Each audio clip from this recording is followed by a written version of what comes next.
Olá, meus amigos, sejam muito bem-vindos a mais um encontro aqui no canal do Centro Espírita Irmã Rosa. Que Deus abençoe a todos infinitamente. O meu nome é Verônica, eu sou tarefeira da casa. O tema que será trazido hoje é: o meu reino não é desse mundo. Quem conversará conosco é o Breno Fialho, também colaborador da casa. Mas antes, eu vou fazer a nossa página e a nossa prece inicial. A página de hoje é do livro Fonte Viva, por Chico Xavier, pelo Espírito Emmanuel. Sigamo-lo. É o item 166. Há quem admire a glória do Cristo, mas a admiração pura e simples pode transformar-se em êxtase inoperante. Há quem creia nas promessas do Senhor, todavia a crença só por si pode gerar o fanatismo e a discórdia. Há quem defenda a revelação de Jesus, entretanto, a defesa considerada isoladamente pode gerar o sectarismo e a cegueira. Há quem confie no Divino Mestre, contudo a confiança estagnada pode ser uma força inerte. Há quem espere pelo eterno benfeitor, no entanto, a expectativa sem trabalho pode ser ansiedade inútil. Há quem louve o Salvador, louvor exclusivo, porém, pode coagular a adoração improdutiva. A palavra do enviado celeste, entretanto, é clara e incisiva. Aquele que me segue não andará em trevas. Se te afeiçoaste ao Evangelho, não te situes por fora do serviço cristão. Procuremos o Senhor, seguindo-lhe os passos. Somente assim estaremos com Cristo, recebendo-lhe a excelsa luz. Vamos orar, meus irmãos. Vamos agradecer ao Pai pelo dia de hoje e pela oportunidade desse encontro. Continuemos a agradecer pela vida, pela saúde e por tudo que ocorre, por todas as questões. Que a luz do Mestre amado chegue em todos os corações, trazendo o alívio, trazendo o amor e o esclarecimento, e que a palavra trazida pelo Breno alcance cada coração, faça a todos trazer a reflexão sobre o tema, e que a partir de então possa se trazer e possa se fazer a transformação moral. Que assim seja.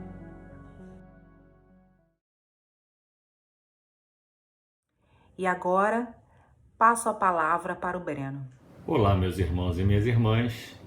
Que a luz do Mestre Jesus esteja entre nós. Tome conta dos nossos lares, nos fortaleça, nos ligue ao bem. E hoje, com muita alegria mais uma vez, uma satisfação, a oportunidade de preparar um estudo e termos no canal do YouTube do Centro Espírita Irmã Rosa a chance de compartilharmos desse estudo que foi apresentado o tema Meu Reino Não É Deste Mundo. Ele sai do capítulo 2 do nosso Evangelho, é o título do nosso capítulo 2 e é uma fala de Jesus. Sai do Evangelho de João, quando ele responde a Pilatos. Pilatos interpela Jesus: Tu és o rei dos judeus?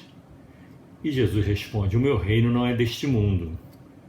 Essa frase requer reflexão, estudo, atenção.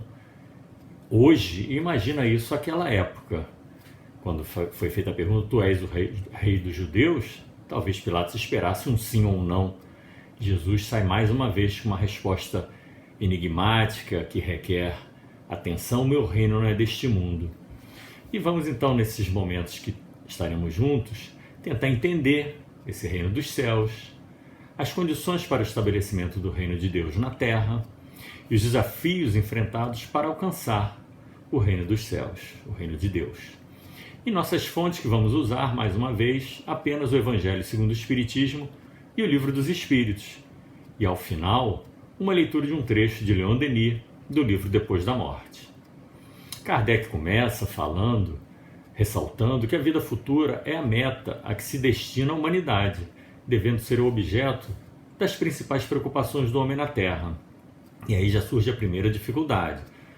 Nós estamos na matéria, precisamos nos alimentar de matéria, beber água, nos vestir, descansar, fazer um movimento, uma atividade física, mas somos espíritos. Mas estamos na matéria, e como serem as preocupações espirituais as mais importantes nossas neste momento? Vamos tentar entender isso. Mas em todos os ensinamentos de Jesus, Kardec ressalta, não apenas nesse capítulo 2, mas em diversos outros pontos do nosso Evangelho, que esse princípio da vida futura é a base dos ensinamentos de Jesus. Sem a vida futura, os ensinamentos ficariam sem sentido. E aqui nós vamos trazer algumas bem-aventuranças que estão nos capítulos 5 e 6 do nosso Evangelho, para entendermos que a compensação vem adiante. Bem-aventurados que choram, pois serão consolados. Ora, choramos hoje, seremos consolados no futuro. O verbo já está no futuro aí. Bem-aventurados que sofrem perseguições por amor à justiça, porque é deles o reino dos céus. Ou seja, sofrem perseguição por amor à justiça hoje, o reino dos céus é adiante. Bem-aventurados os pobres de espírito, pois é deles o reino dos céus, também muito semelhante. Bem-aventurados são os simples, mas os simples nem colhem tudo nesta vida, mas o reino dos céus é dos simples. Então isso também é uma promessa adiante. Mas, naquela época, os poderosos, que são os políticos, os religiosos que controlavam o conhecimento, esperavam um Messias que distribuísse cargos, distribuísse poder, organizasse os exércitos para ter vitória sobre os inimigos. Mas Jesus não foi esse Messias. Jesus veio falar da justiça de Deus, de um mundo melhor, prometido aos que respeitassem os mandamentos de Deus, onde os bons acharão a recompensa. Então isso traz uma dificuldade àquela época, todos buscando conforto, buscando bens materiais, e Jesus vem trazer, e na resposta que ele faz, está no Evangelho de Mateus, que Kardec nos traz, quando ele é perguntado sobre qual o grande mandamento da lei, e Jesus responde: amarás o Senhor teu Deus de todo o coração, de toda a tua alma, de todo o teu espírito. Esse é o maior e o primeiro mandamento. E aqui está o segundo, que é semelhante ao primeiro: amarás o teu próximo como a ti mesmo. Então Jesus iguala amar a Deus ao amar ao próximo. Então, na questão 619, os Espíritos nos esclarecem sobre isso. Nós sabemos amar a Deus sobre todas as coisas e ao próximo como a nós mesmos. E os Espíritos na 619 vão nos falar: todos podemos conhecer as leis de Deus, mas nem todos compreendemos.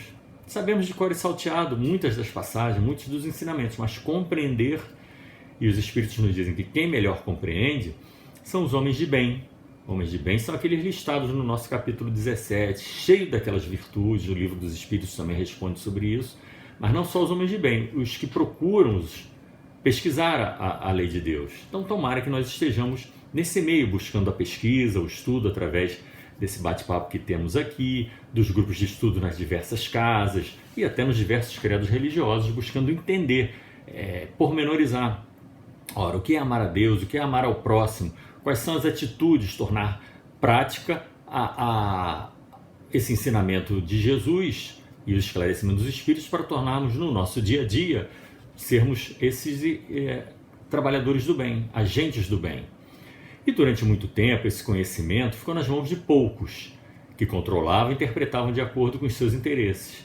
Eram aquelas seitas, eram aqueles que organizavam as doutrinas, as religiões, eles dominavam o conhecimento e interpretavam ao seu gosto, né, muito ligado ao poder material à época.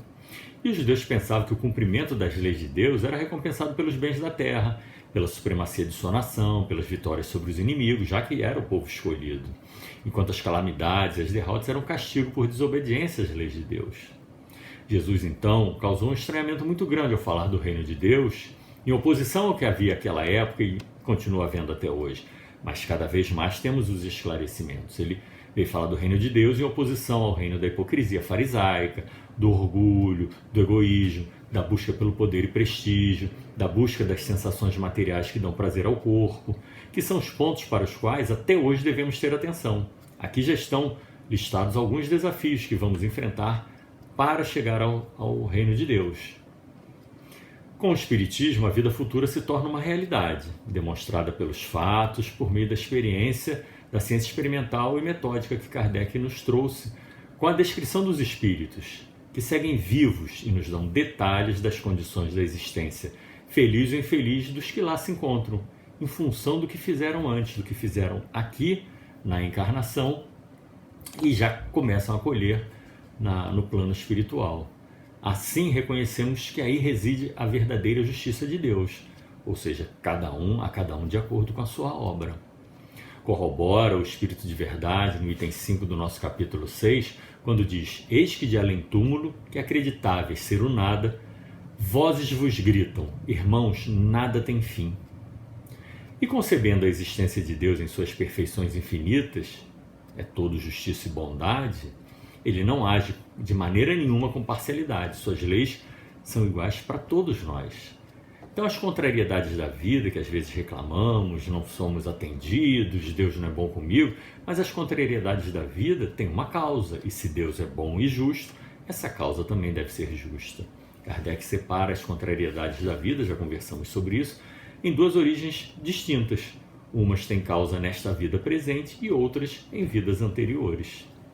E como somos seres essencialmente espirituais, já existíamos antes desta encarnação e continuaremos a existir depois dela, ou seja, nós estamos aqui em mais uma etapa evolutiva, na questão 619 do Livro dos Espíritos há uma observação que Kardec nos fala o seguinte: a justiça das diversas encarnações do homem é uma consequência da lei do progresso, pois a cada nova existência nossa inteligência é mais desenvolvida e compreendemos melhor o bem e o mal.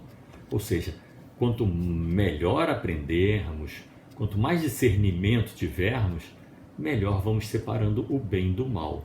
Porque às vezes uma ação, um acontecimento pode parecer indiferente, mas ali, quanto mais discernimento nós tivermos, vamos identificar se é o bem ou o mal. Deixa de ser indiferente, porque afeta outras pessoas também.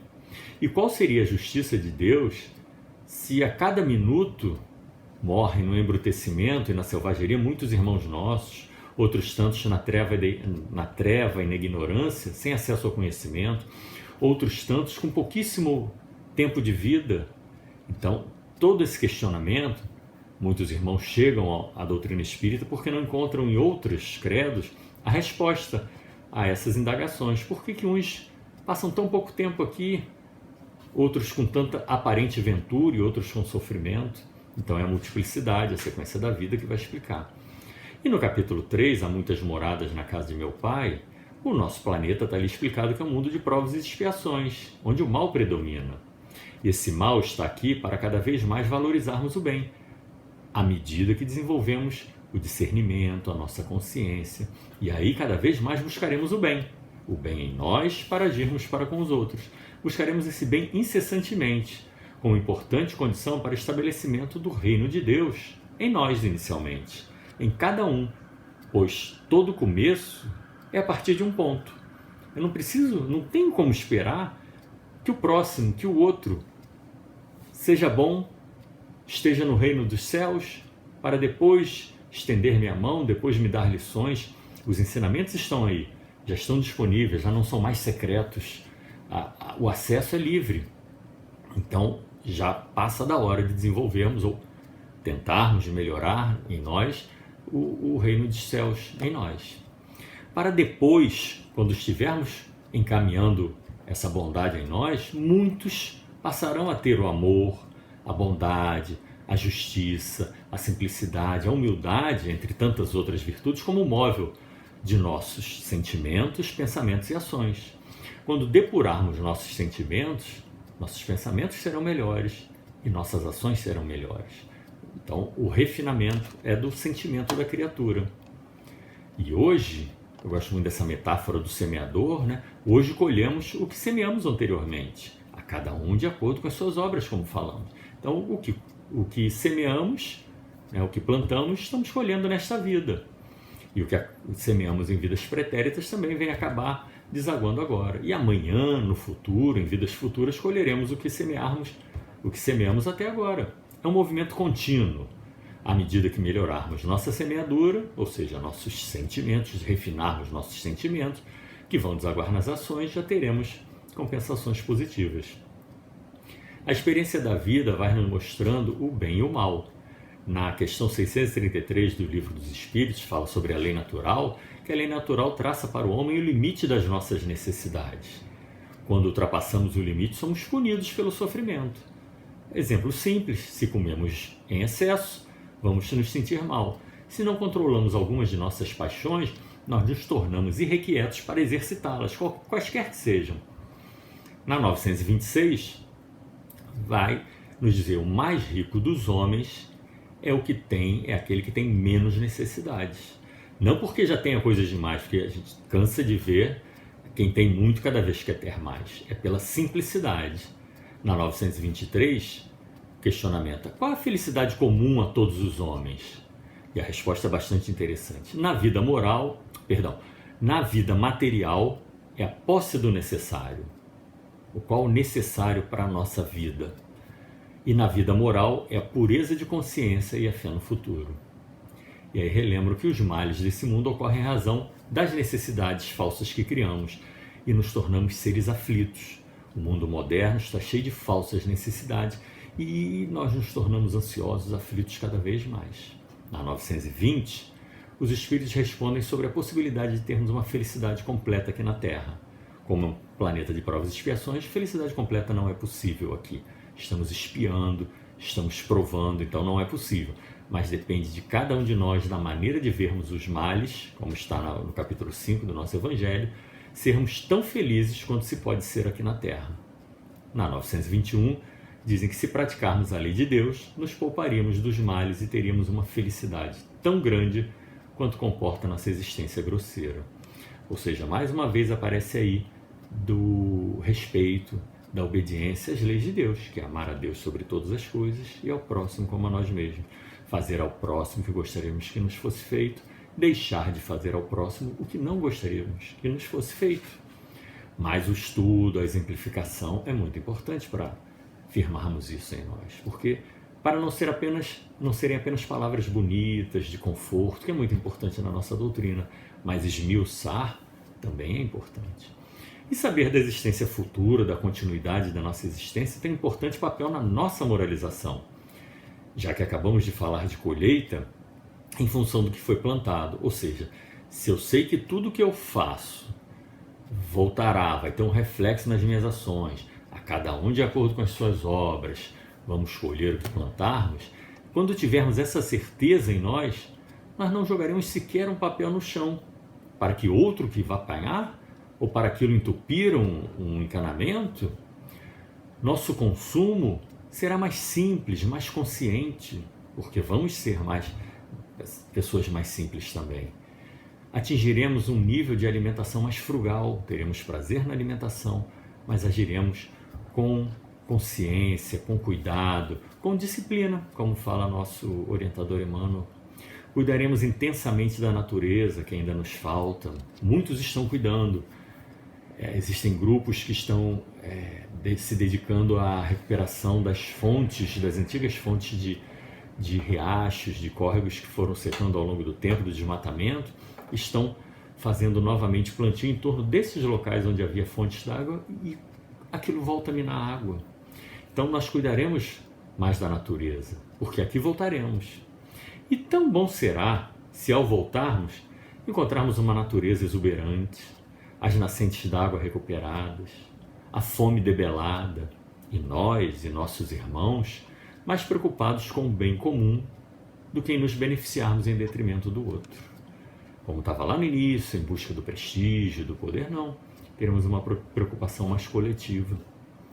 E essa pluralidade das existências, demonstrada por Kardec, que está no nosso capítulo 4, que fala da reencarnação, ninguém pode ver o reino de Deus se não nascer de novo, a reencarnação aparece como uma necessidade absoluta, inseparável da lei natural. Sem esse princípio da preexistência da alma e da pluralidade das existências, mais uma vez, a maioria dos ensinamentos do Evangelho ficaria difícil de entender. E é por causa disso que existem interpretações tão diversas, porque cada um quer puxar para o seu lado. A fé no futuro nos dá uma tranquilidade. Quando tivermos a certeza mesmo, essa fé no futuro, seremos mais tranquilos com relação às dificuldades, aos reveses, às amarguras pelas quais passamos, porque sabemos que vai passar. Claro que durante a dificuldade, durante a limitação, durante o sofrimento, não é fácil, mas saber que tudo isso vai passar dá um conforto. E como falamos em outra oportunidade sobre a oração, quando pedirmos coragem, paciência e resignação, seremos atendidos. É a prece que tem 100% de eficácia. E com coragem, paciência e resignação, enfrentamos qualquer situação. Coragem para seguir adiante, paciência para saber esperar e resignação para aceitar o que não pode ser mudado naquele momento. E vencer a dificuldade não quer dizer o sucesso, a cura de um mal ou de uma doença, ou tirar o problema. Não, muitas vezes a vitória é saber conviver com aquela dificuldade. E confirmando isso, Lacordaire, no Espírito Instrutor, no capítulo 5, item 18, nos fala que quando tivermos diante da dor ou da contrariedade, vamos nos esforçar para superar. E quando dominarmos os ataques de impaciência, de raiva e de desespero, poderemos dizer com satisfação: fui o mais forte. Olha que bacana. Quando dominarmos a impaciência, a raiva e desespero, fomos mais fortes. Porque raiva, impaciência e desespero é um descontrole, surge a qualquer momento. Então, uma reação, até certo ponto, podemos dizer assim, esperada. Não é do forte, mas é ainda uma reação natural. Mas quando dominarmos a impaciência, soubermos esperar, evitarmos a raiva, fomos realmente mais fortes. Estamos no controle do nosso sentimento. E para ver, julgar alguma coisa, alguma situação, temos que ver as consequências. E Kardec vai nos falar que a verdadeira infelicidade é a alegria falsa, o prazer egoísta, a fama enganadora, a agitação fútil, a louca satisfação da vaidade, que faz calar a consciência. Olha que interessante, eu gosto muito quando leio parte do nosso Evangelho, a Instrução dos Espíritos, Leon Denis também, que é começo do século XX, e a nossa doutrina que é meio do século XIX, o que é mostrado lá vale totalmente para cá. E imagina se estivesse sendo escrita hoje: alegria falsa, prazer egoísta, fama enganadora, agitação fútil, louca satisfação da vaidade. Então eu penso, o que seria isso naquela época? E se estivesse sendo escrita hoje, a intensidade seria muito maior. E voltando ao item 20, tem uma fala muito bonita que nos anima: meus queridos filhos, que um santo estímulo vos anime e que cada um dentre vós se liberte energicamente do homem velho, ou seja, fazermos as nossas mudanças para os ensinamentos de Deus. E Deus não condena os prazeres terrenos, Ele condena o abuso, bem como buscá-los em prejuízo das coisas da alma. Repetindo o que falamos lá no início, somos seres espirituais, estamos na carne, precisamos do alimento material, da água, do movimento físico, mas somos seres espirituais, então devemos buscar a riqueza da alma.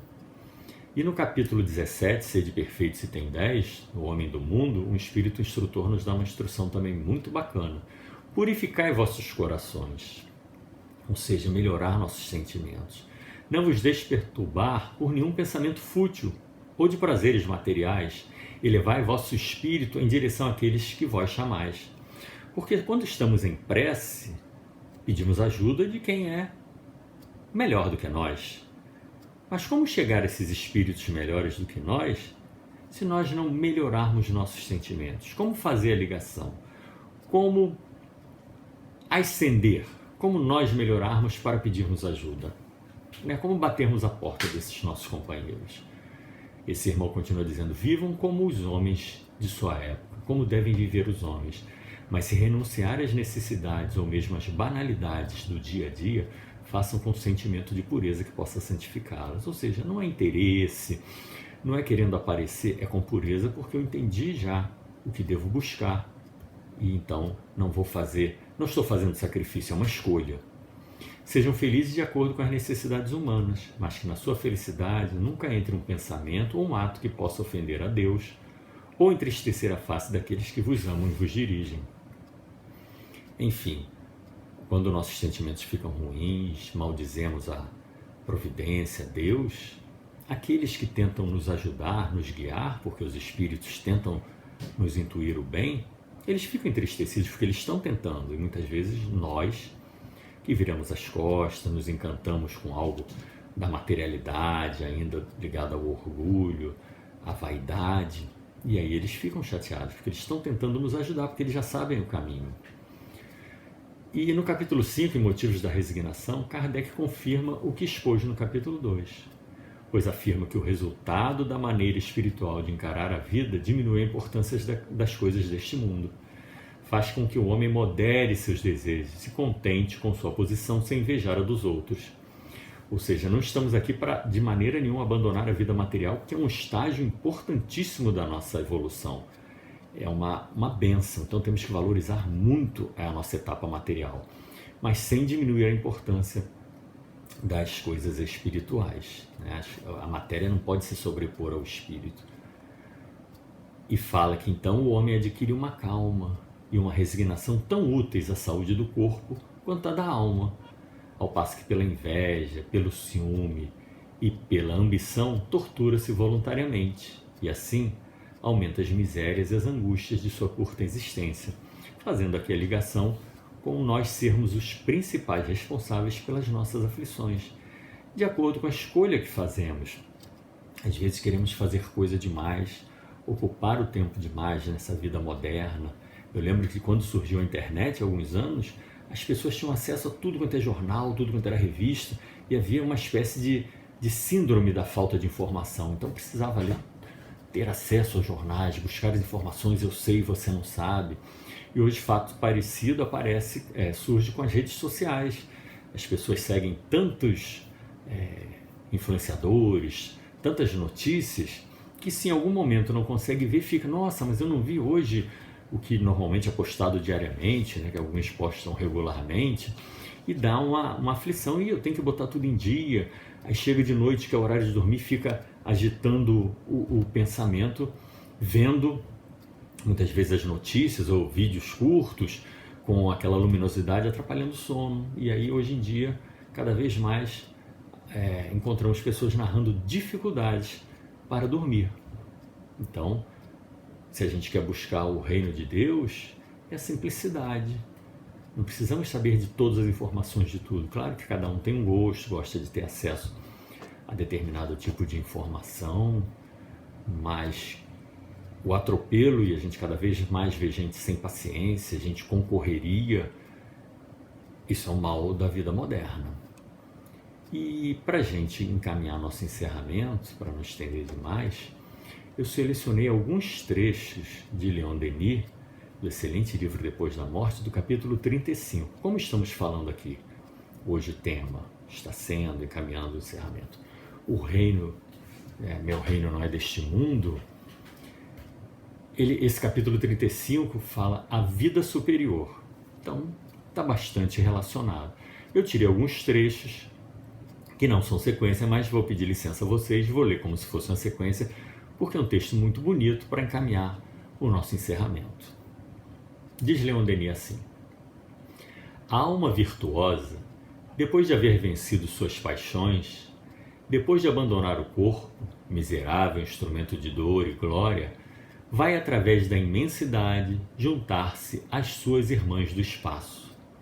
Atraída por uma força irresistível, ela percorre regiões onde tudo é harmonia e esplendor, mas a linguagem humana é muito pobre para descrever o que aí se passa. Não mais tem um corpo enfermo, sofredor e pesado como uma barra de chumbo. Não mais terá fardo material para arrastar penosamente. Desembaraçada de suas cadeias, entra a irradiar e embriaga-se de espaço e de liberdade.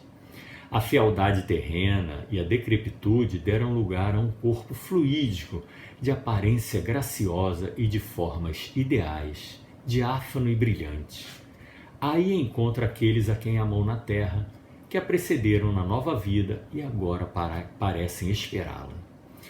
Livre da matéria, a alma percebe aos poucos as vibrações melodiosas do éter, as delicadas harmonias que descem das regiões celestes e compreende o ritmo imponente das esferas. Nas esferas superiores à Terra, o império da matéria é bem menor. As necessidades corpóreas são quase nulas e os trabalhos rudes desconhecidos. As guerras, as epidemias e os flagelos não têm acesso e os grosseiros interesses, causas das nossas ambições, não mais dividem os povos. Chegará afinal um dia em que o espírito, depois de haver percorrido o ciclo de suas existências terrestres, depois de se haver purificado através dos mundos, por seus renascimentos e migrações, vê terminar a série de suas encarnações e abrir-se à vida espiritual, definitivamente a verdadeira vida da alma, donde o mal, as trevas e o erro estão banidos para sempre. A calma, a serenidade, a segurança profunda substituem os desgostos e as inquietações de outrora. É uma bela descrição para a gente encaminhar o nosso encerramento. E essa descrição, esse local, é o que nós, pelo esforço, dia a dia, encarnação a encarnação, vamos atingir, nos purificando, fazendo a nossa reforma íntima, a vigilância, o vigiar e orai, estarmos sempre atentos, sem tensão, é algo tranquilo. Nós que buscamos a informação, buscamos os ensinamentos cristãos pela doutrina espírita, vamos aprendendo a fazer isso de maneira muito natural e automática. E bobiei, e errei, e falei mal. A desculpa, se percebermos, vem de imediato. Aprendamos a pedir desculpa, sermos simples, sermos sinceros, e assim, dessa forma, a bondade, o afeto e principalmente um pouco disso tudo, que é o sentimento de fraternidade, tratarmos o outro como um irmão, tratarmos o outro como gostaríamos de ser tratados, estaremos contribuindo para o reino de Deus em nós, como um ponto de início, e aos nossos companheiros ao nosso redor. Mais uma vez, muito obrigado, que Deus abençoe a todos nós, que a luz do Mestre Jesus permaneça conosco e que todos tenhamos muita saúde, muita luz e muita paz. Agora vamos passar para o áudio da prece final. Um abraço fraterno a todos.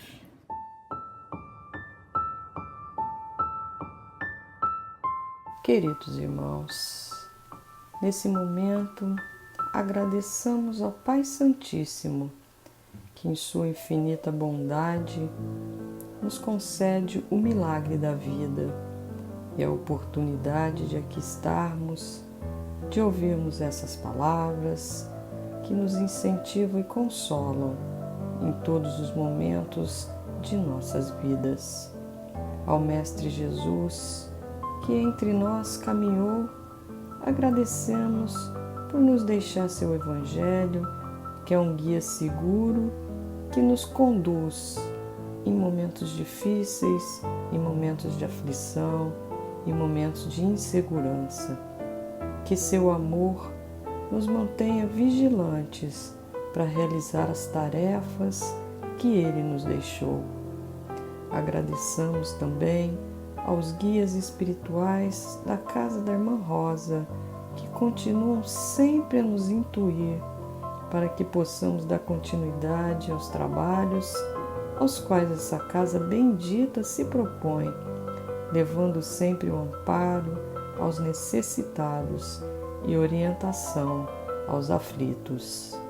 Mestre Jesus, que nossas águas sejam fluidificadas para que elas contenham o remédio e o bálsamo necessário para atenuar as dores físicas e espirituais daqueles que sofrem, e que nossas orações possam cada vez mais nos ligar à espiritualidade maior e juntos levarmos, ó Pai, conforto e alento àqueles, todos os encarnados e desencarnados, que se encontram distantes de Deus, que estão desviados do seu amor e de sua luz. Que essas vibrações salutares e benfazejas possam iluminar o caminho da humanidade nessa jornada evolutiva. Que a paz do Cristo esteja com todos nós. Que assim seja, graças a Deus.